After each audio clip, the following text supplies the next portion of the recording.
You can't shoot a cannon from a canoe. Okay.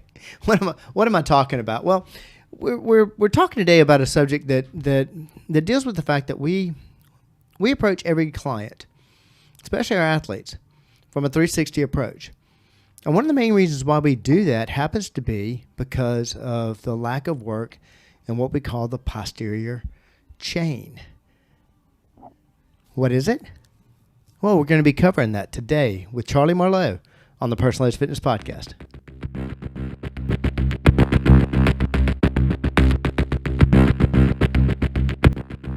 Good day and welcome to the Personalized Fitness Podcast. Thank you so much for joining us today. My name is Garrett Williamson. I'm president of Personalized Fitness. Really appreciate you joining us for this podcast. As always, my guest today is Charlie Marlowe, one of our client coordinators here and our athletic coordinator here. So thank you and welcome to the show as usual, pal. Thank you. Before we get into this and talking about this rather interesting subject, I want to tell you how to get in touch with us if you have any questions about this podcast or any others, or any questions, as usual, about dispelling the myths of health, fitness, and wellness. You can reach out to us at area code 251-278-3343. That's 251-278-EDGE. You can also contact me at Garrett, Garrett, at personalizedfitness.com. That is also our website and our Facebook page. Hit us up on Twitter at TeamPE if you are so inclined. Okay, posterior chain. It sounds like a new cereal. You know what I mean? Yeah, sure does. I didn't know if that's where we're going with today or not. Is that something from the Kellogg company? Does that have the false claim like Kellogg cereals do about lowering cholesterol? I didn't know what it was. What is posterior chain? Yeah, so people probably hear that a lot. And you should chain your posterior chain, but what is it? And it's made up of the posterior side of your body, so the back side, which is your back, your glutes, your hamstrings, and your calves. So essentially, in the intro, you talked about you can't fire a cannon out of a canoe. Right. And, what does that mean? Well, the posterior chain provides stability for your mirror muscles. And so, I love that. A lot of people, you think about your mirror muscles, you got your chest, you got your arms, your quads, so the front side of your body, which is, what people can see in the mirror. Yeah. Right. And so more times than not, people are going to focus on those more so than the posterior chain because it's what you see in the mirror, right? So absolutely, you want those to look good. Beach day training, yeah, beach body. So exactly. So where's that snack bar? Well, that of course be over that way, showing off the massive bicep and what have you. So yeah, that would be typically the front side, and the back side being, like you say, that is what we're talking about today, the posterior chain. And you're right, highly neglected. Mm-hmm. So we talked about that on a podcast recently about about overworking the chest. The guy who had International Chest Day, mm-hmm. Every day was a chest day. Right. So for you that are so inclined that every day is International Chest Day, then posterior chain is something you need to be concerned with. Okay, but why?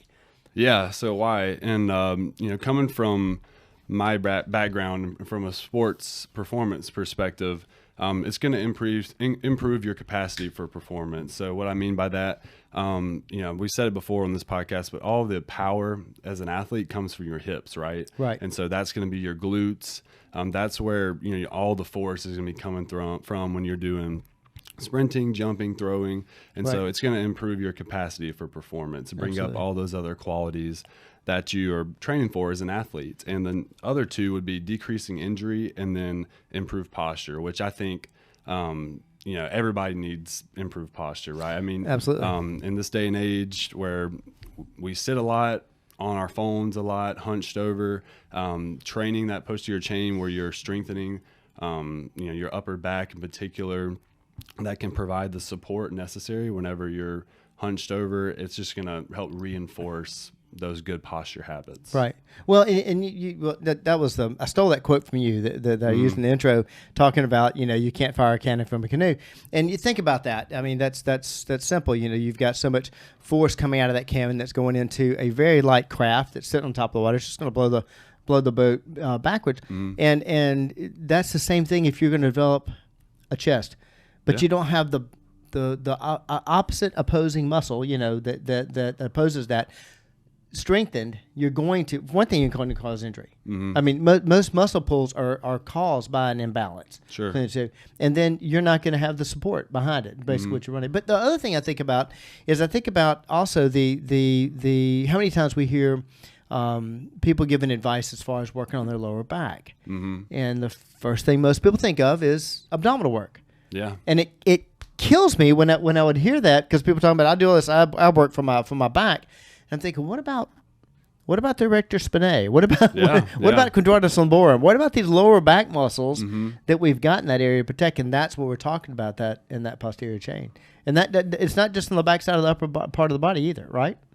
No, so I mean, you're talking in reference to the abdominals. You know, people often refer to abdominals as core training, and they forget that the back part of your core. They don't think about your back muscles being a part of your core when it's really a 360 absolutely spectrum. It's not just the front side that you need to train. So that's why we throw in a lot of side planks, things like that, to work the 360 spectrum. But really, it's called the posterior chain for a reason, because like a chain with links, they're all connected. And if the weakest link is gonna break, then that's where you're gonna see the injury, is in that weak link, right? So if you have weak hamstrings, but over your back and your glutes are strong, that's going to be where you're going to see the breakdown, is in the weak link. And so that's one of the benefits of working with a professional like us here at Personal Edge, is we can very easily pinpoint those weaknesses, right? Through different exercise selection, we can see,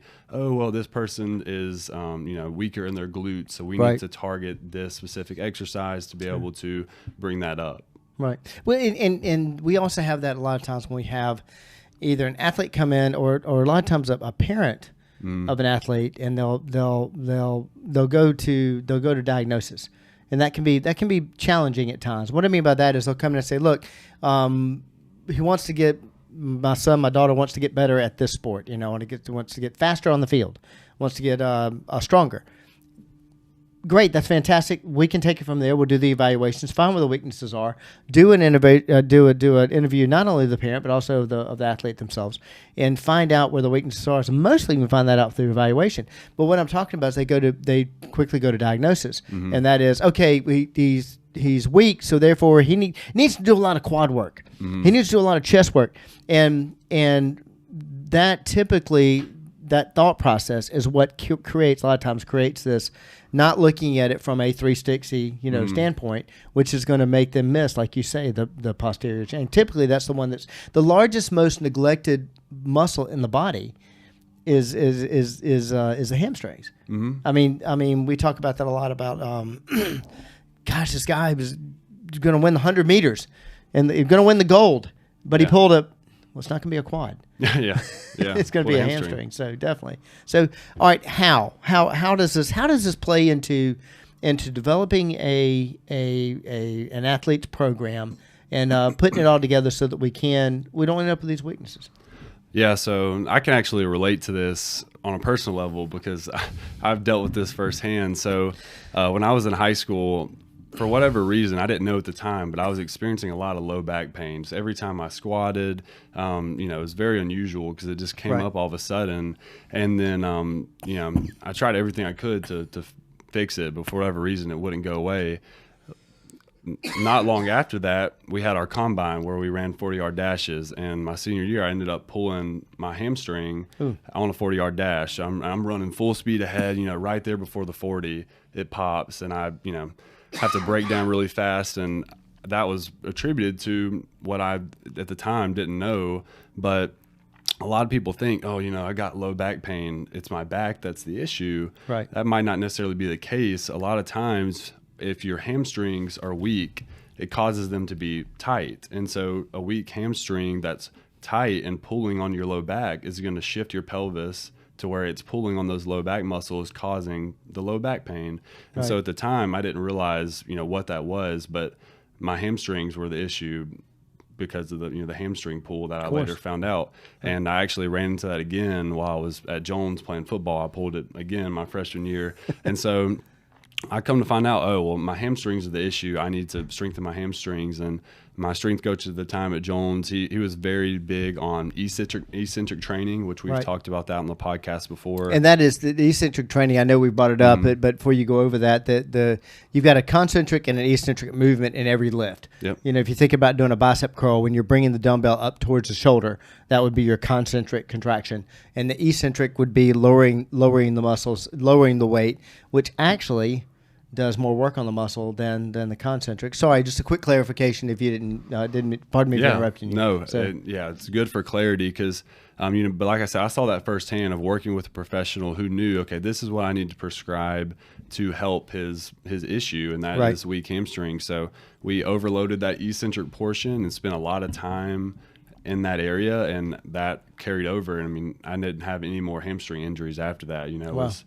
really cool to see. And so being on the other side of the table now as the trainer, the strength and conditioning coach, to be able to see that and to help athletes, I think it's pretty cool that I can relate to them in that way. No, I'm sure it's amazing how making mistakes are some of the best coaches. That's for sure. But with your hamstrings got stronger, how'd your lower back do?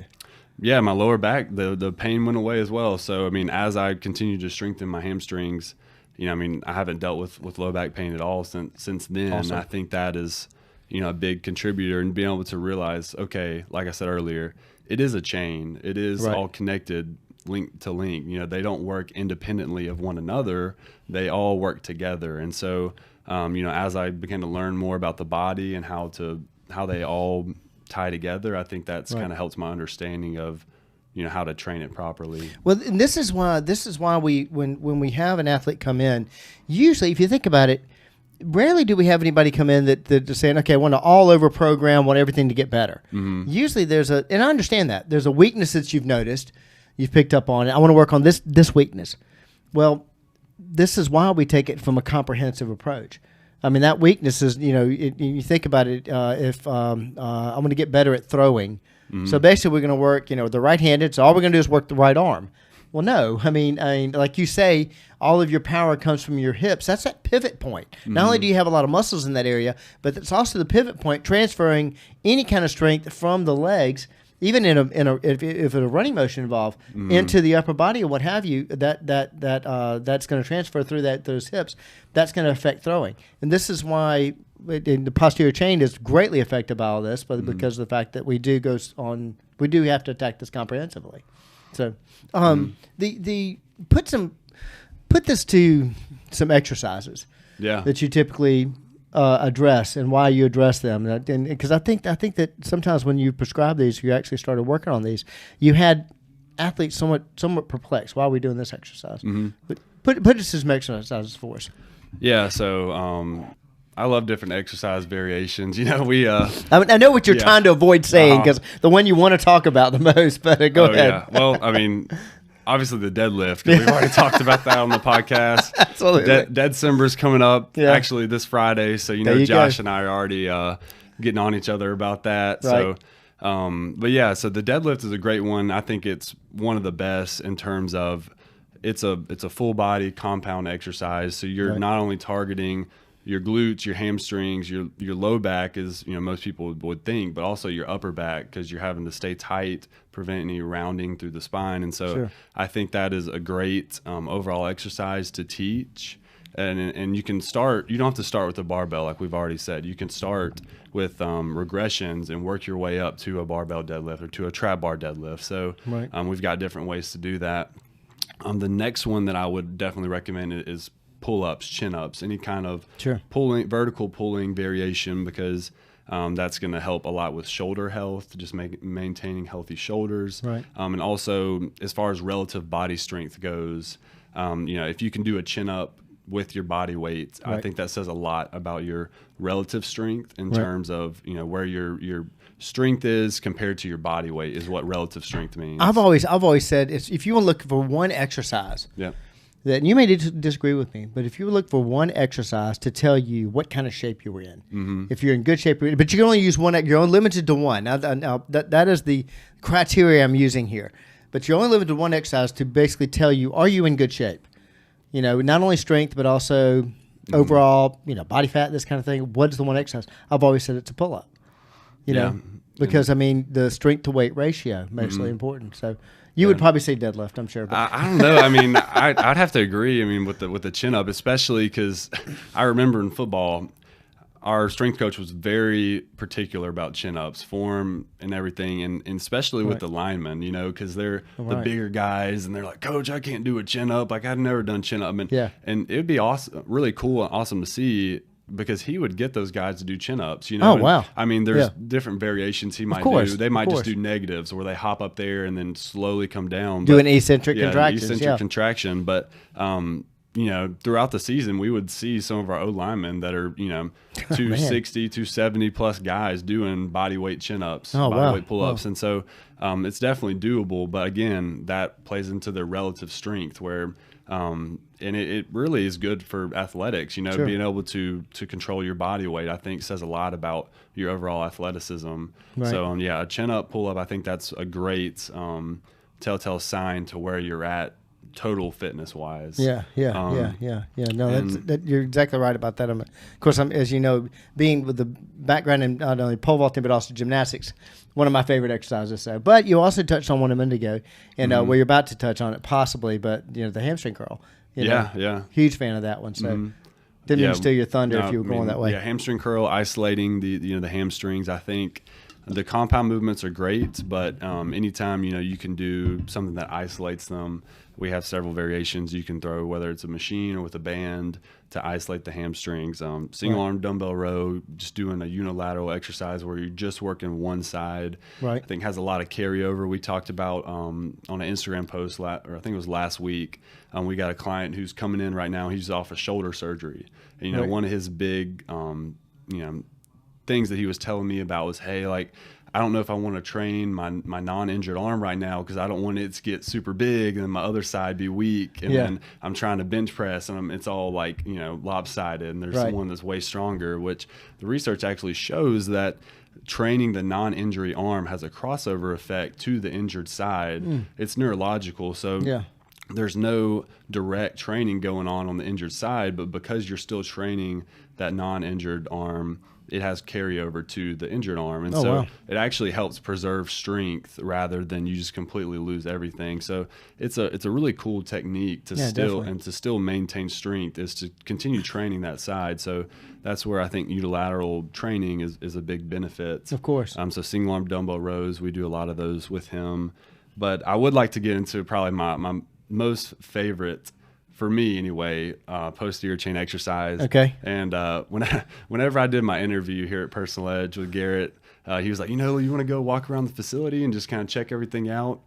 I was like, oh, yeah, of course. So we walk downstairs, and I'm kind of scoping out the floor, and I look over there in the corner, and my eyes just lit up, and we had a reverse hyper over there in the corner. JC, yeah. And I just knew, hey, this is where I need to be. Like they know what they're doing. So, but yeah, awesome. We're gonna make sure we put that in our HR. Reverse hyper. So I think that is one of the most probably. I'm trying to think the best word for that. It's probably the most just forgot about posterior chain exercise. Like people just don't ever think about it.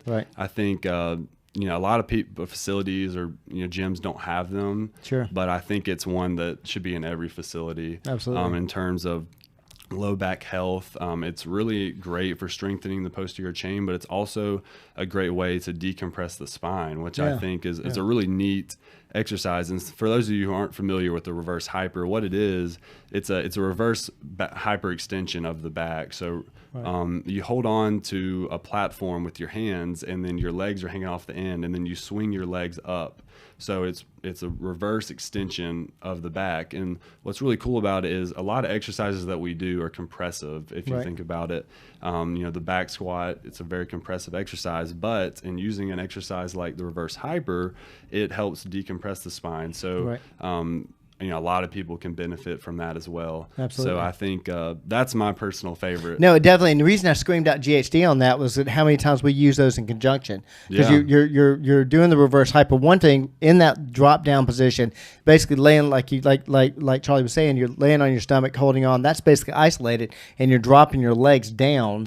And then actually pulling them up even, and sometimes doing it with weight. And so using your lower back muscles to do that. But we use that in conjunction a lot of times with the GHD because we're doing negative, do negative hamstring work or even positive negative hamstring work on the GHD, working those hamstrings because from my training experience, strengthening those hamstrings goes in conjunction with, of course, strengthening the lower back at the same time. So, anyway, that's why I screamed that out at the beginning. Right. So, yeah, it's a chain. And I mean, those two, I alternate back and forth all the time in our athletic development program because I think they're staples that we got to keep in there. Absolutely. Strengthening the posterior chain. I think those two right there, I don't think I'll ever take them out just because of how valuable I really think they are. Yeah. Extremely well. And you were talking about that in a lot of facilities not having a reverse hyper, but it's the same thing we have with the multi-hip machine. And not only do clients or customers of a facility not know how to use it, but a lot of trainers